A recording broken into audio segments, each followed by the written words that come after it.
Shalom, shalom, it's the brother Kadash. I want to start off by giving out praises to Yahweh, Bahashem, Yahweh Shai, Bahashem, Rakakadash, double honors to the apostles, great millstone, peace, blessings, honors to all the brothers in this truth. Here it is, the Sabbath day.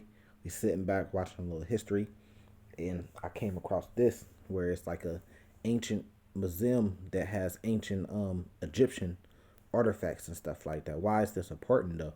This is important because when you get into knowing the color, you know, and the look of the Egyptians, right?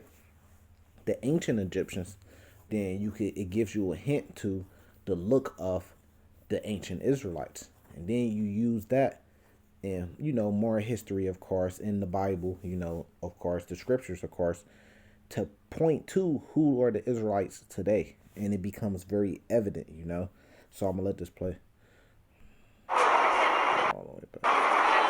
Here's what is happening in. So it says thousands of ancient Egyptian artifacts on display. Look at that. So when you see the people that's in the land today, you say, look, who could those people be? Those people don't come from the bloodline of people that look like this. And why does the Egyptians have this link and play a major part into knowing who the Israelites are? I'll let it play a little bit more and get it. Look at that.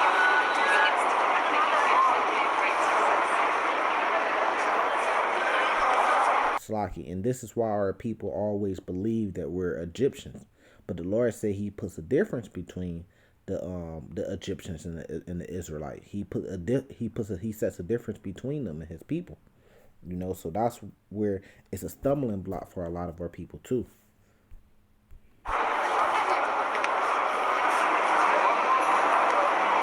Look at that. Look at the type of hair, the beard. Look at the skin color. Look at the shape of the noses, the shape of the wide eyes, with the wide eyebrows, with the cheekbones.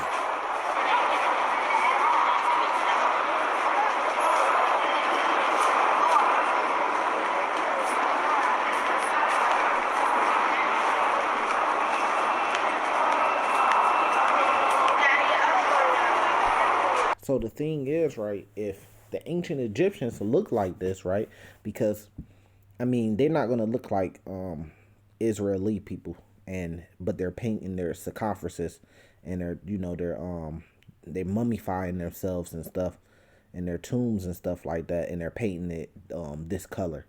No, they're painting it and they're making it in their image. Look at their hair, that's like long braids. Now I'm not saying that they are the people, but there's in the Bible, which I'm about to read, it shows that Moses passed for a Pharaoh's son, meaning what? Moses was a Hebrew Israelite. He was a Hebrew Israelite. So what does that mean? That means that if he passed for Pharaoh's daughter's son, so Pharaoh's grandson, right? Then that means that he looked like them. Which means that the Israelites that were in slavery and captivity under the Egyptians, which there's paintings on the pyramid walls of the Israelites in slavery and bondage. They look just like the Egyptians, which they all had this certain color because beyond popular belief, all people on earth is different shades of brown.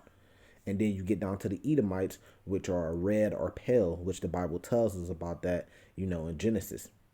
It tells us about that with Jacob and Esau. So Genesis 25 or something like that. But this is Exodus chapter 2, starting at verse 5. It says, and the daughter of Pharaoh came down to wash herself at the river. So this is Pharaoh's daughter. And her maidens walked alone by the riverside. And when she saw the ark among the flags, she sent her maid to fetch it. And when she opened it, she saw the child, and behold, the baby wept.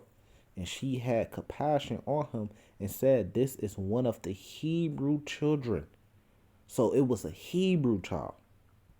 There is differences between us because she was able to see and notice right off the bat, look, this is one of the Hebrew children.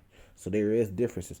And it says, then said the sister to Pharaoh's daughter, shall I go and call to thee a nurse of the Hebrew? Which what? The Hebrews were there. We were living amongst each other. It says, woman, Hebrew woman, that she may nurse the child for thee. And Pharaoh's daughter said to her, go. And the maid went and called the child's mother. And Pharaoh's daughter said unto her, take this child away and nurse it for me, and I will give thee thy wages. And the woman took the child and nursed it. And the child grew, and she brought him into Pharaoh's daughter, and he became her son. See? And she called his name Moses. Moses was a Hebrew Israelite. And she said, because I drew him out of the water, because I drew him out the water.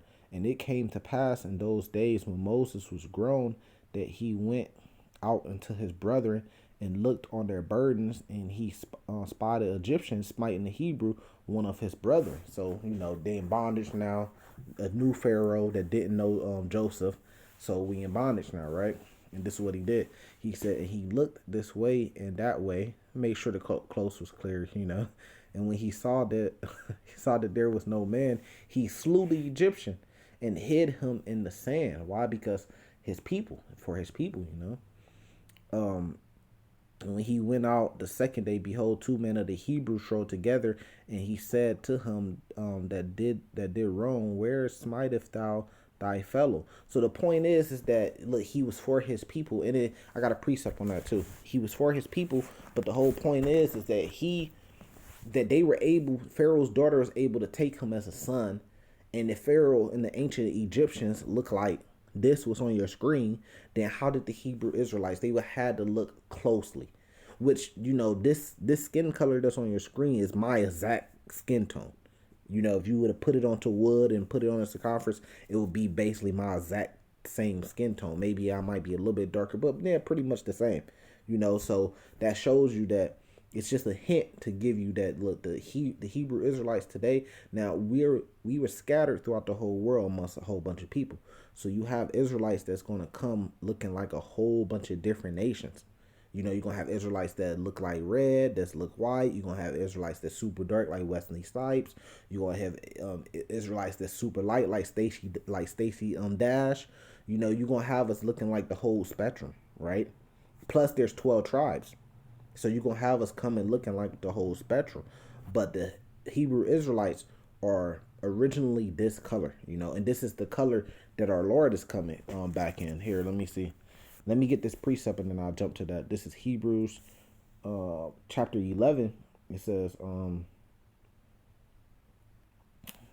here, verse 23, by faith Moses, when he was born, was hid 3 months of his parents because they saw he was a proper child, and they were not afraid of the king's commandments. It says, by faith Moses, when he was come to years, refused to be called the son of Pharaoh's daughter, choosing rather to suffer affliction with his people, with the people of God, because that was his people too. He's a Hebrew Israelite. This is Hebrews 11. Then to enjoy the pleasures of sin for a season. So he said, look, Pharaoh's grandson, he can have all the pleasures, he can have all the joy, but if it was a sin, he would rather choose to suffer with his people. And it tells you why. Esteeming the reproach of Christ greater riches than the treasures in Egypt, because through the Lord we got the promise of the kingdom, which is really greater riches. That's why Revelations 2 and 9, here we could jump to it, tells us what? Revelations 2 and 9 tells us, I know thy works and thy tribulations and poverty right now, right? But thou art rich. Why are we rich? Because we had the kingdom of heaven that's promised to us. We're joint heirs to the kingdom. We're going to inherit the kingdom of heaven. Revelation chapter 21.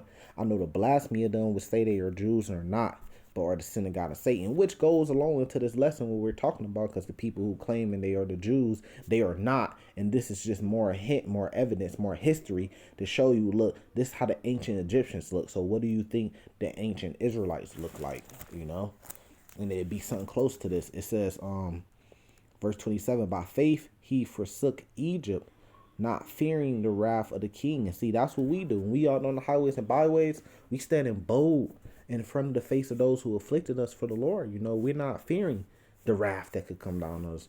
For he endured as seeing him who is invisible. So he still endured in the truth, even without seeing the Lord. But, eventually he did, It says that the angel and stuff came down on the top of the mountain, gave the law, statutes, and commandments. Through faith he kept the Passover and the sprinkling of the blood, lest he that destroyed the firstborn should touch them. And that's a great precept because we got faith, Romans 3:31. But should we make void of the law? God forbid. So we still keep the law, even our faith makes us keep the law even more. It says, by faith they passed through the Red Sea as the dry land, which the Egyptians, Assyrian to do so were drowned. To do were drowned.